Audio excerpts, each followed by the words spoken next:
looks to extend their NFC East lead. Daniel Jones and Saquon Barkley are coming into this one hot after winning their first game of the season, an overtime victory at New Orleans. So, Shannon, you were impressed by New York last weekend. Yeah. So how much of a shot do you give them this Sunday at Jerry World? Well, anything is possible. On any given Sunday, any given day, one game, the Giants could absolutely beat them. But I'm not betting my Fox bet money on it. You're not? I'm sure not. I'm sure not. After I had to sit across from you the whole week hearing about Danny Dimes and Saquon's back. You trust that? Galladay. Oh, you trust that?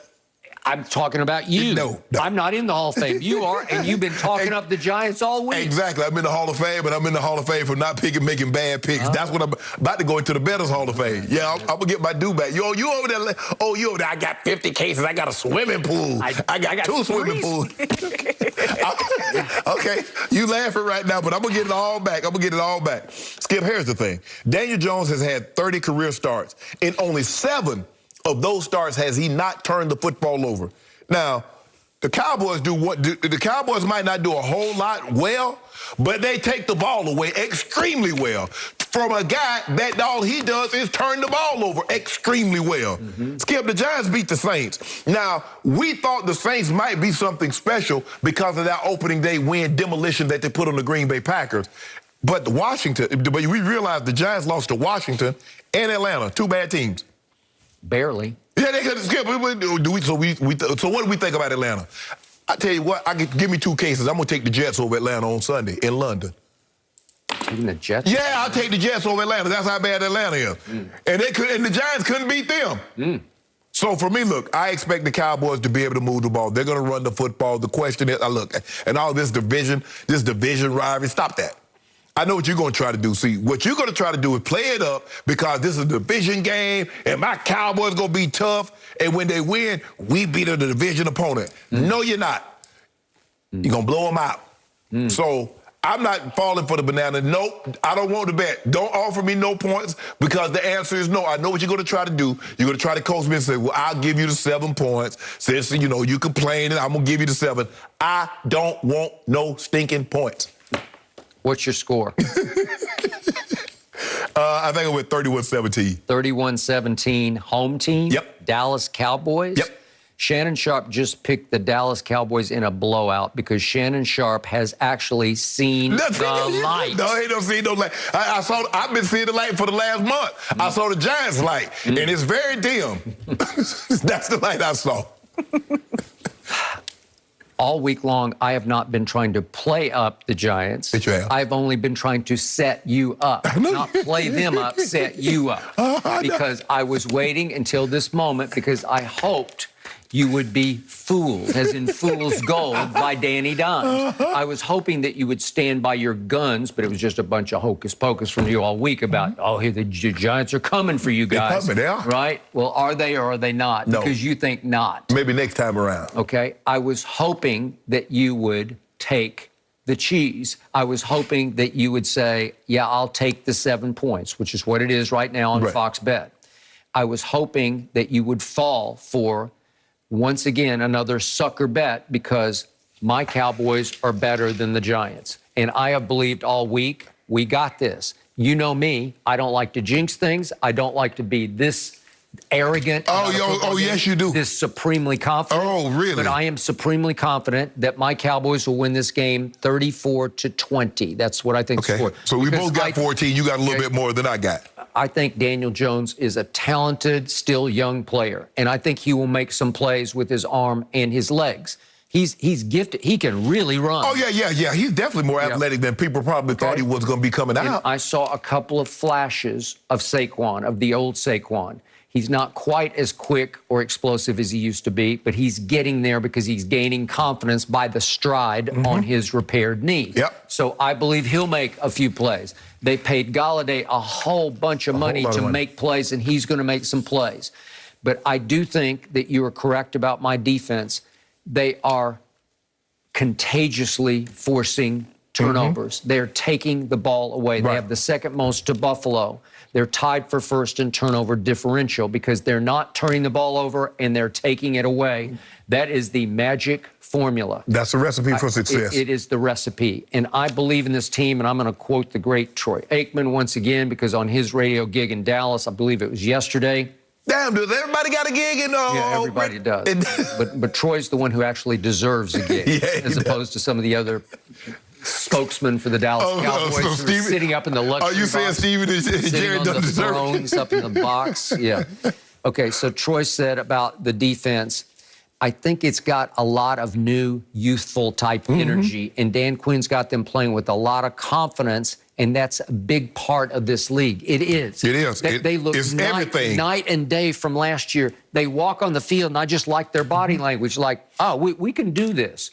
You saw Micah coming before I did. He's been a godsend. I still love Patrick Surtain. He's going to make 12 straight Pro Bowls. He's been a godsend for your Denver Broncos. But he ain't Micah in overall impact, where the whole defense is starting to feed off Micah's versatility. Right. He's just wherever the football is, he gets there. Right. Number 11, I just look where number 11's lined up. Is he at linebacker, sort of a monster position like Charles Haley played in San Francisco early in his career? Or does he put his hand in the dirt, or does he just stand up in the middle of the line and rush? They're using him everywhere, and I think they are haunting and tormenting offenses with this. Yeah. And then Troy said that because the Cowboys' offense is so explosive, there's a lot of pressure for opposing offenses to feel they've got to do too much too soon. They have to do something every time they have the football, or they're going to find themselves 2 scores down. Isn't that what happens when you play the Bucs? Yeah. Because of the offense. That's what happens when you play Patrick Mahomes. His offense is so dynamic. Now we got to match him. We got to take unnecessary risk. And the next thing you know, the difference between those, the Cowboys are getting turned. The ball gets popped up in there. It's not hitting the ground without somebody with a star in their head helmet sliding up under. If the ball's on the ground, somebody's going to jump on it for the Cowboys. So that's where they are. They're in a feeding frenzy with this turnover. And that's what happens, Skip. Normally, you have they come in bunches.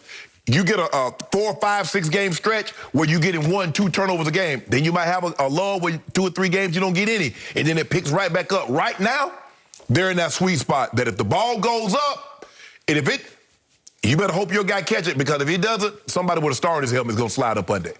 And a lot of times that has been one Trevon Diggs, who was the defensive player of the month in September, and then he's the defensive player of the week as we head into October. And he's obviously a receiver, sort of disguised or camouflaged as a cornerback, because his brother obviously is a great receiver, and he's got receiver skills. But he is traveling with the best receiver. It was DJ Moore last week. At some point, will they start saying, we can't go there? But he'll have Golladay. He'll just go where Golladay goes. And does that mean they won't throw it to Golladay? I think they'll still keep trying to Well, you got to, Skip, because now if you do that, you can roll coverage and protect everybody else's. So you got to take your chances. I'm not saying, but he knows. The thing is that if you watch this kid, watch the way he plays it. He knows we're coming with a blitz. This 3rd and 2. Ain't nobody running no go route on 3rd and 2 more times than not. They're just trying to go to the sticks. So he plays the sticks. He jumps the route. He's tremendous at that. So early on, you better double move this kid to get him out, to get him thinking that I'll go deep on you, because if you don't, he's going to be in your back pocket all day. Last line from Troy Aikman on his radio gig in Dallas. If you're a casual NFL fan, I don't know that you truly appreciate how physical Zeke is running the football. It's BB Zeke, as in bounce back Zeke. He still has the best body lean of any running back in football. He is extremely physical, to the point when they start to hammer him, he just wears you down and out, because he is high contact, which means he's not going to have a lengthy career in Dallas, but he's having a resurgence in year 6 that you did not see coming. I did not see it coming. I didn't see it coming because I didn't think they was going to give him the touches. He would have to split touches with Pollard. And this was a running team. You got CD, you got Amari, you got Gallup. And so, Skip, I just didn't see the touches. If you remember last year, Skip, a lot of times he was getting hit in the backfield before he can get started. Now the holes are so big, he's 5 yards before someone's laying a hand on him. Zach Martin, first team, Pro Football Focus. Ty Smith is back to being Ty Smith. Still, although he's not a household name and he's subbing in for Lyle Collins, you hadn't heard his name. And as long as the offensive lineman, you don't hear his name, he's doing good. I agree. Lyle Collins is going to be back, I think, in a couple of games. I don't know if he might go get that job back, though, Skip. You said you say when things going good, you don't like to upset the apple cart now. But how about him as a backup lineman? Swing tackle, if you will, right? So my favorite stat, I'm going to repeat one more time. With Dak Prescott at quarterback, the Dallas Cowboys are 27-0, 27-0 when they run it more than they pass it. I think they've flipped the script back to more of a running team. They're going to run to pass. They go in 2016-18 Cowboys. Okay? Yes. Where last year early, and if we go to 2019, they threw it to run. Right. I mean, they were just, you said, they're just pass happy. They're pass crazy. Okay? Now they've gone back to meat and potatoes, and they will grind you down and wear you out. And when Dak throws, it's high percentage, it's low risk, high reward, because he does have three. We don't want to have Gallup back quite yet, but he's got 2 big-time receivers and 2 really good tight end targets. Right. So all of a sudden, he hurts you every time he play fakes and drops back to throw. Somebody's going to be way open. Well, I think the thing is, Skip, is that they got back to, although this style is not as entertaining as throwing the ball 50 times a game, this style is more conducive for winning than throwing the ball 50 times a game. Maybe Jerry has finally sat back and said, you know, maybe we should try to win. Well, how about if Jerry just sit back? That would be the best. That's the best recipe for winning. Jerry just sitting back. Let the coaches that he hired to do their job do their job. Okay. And last week, fatefully,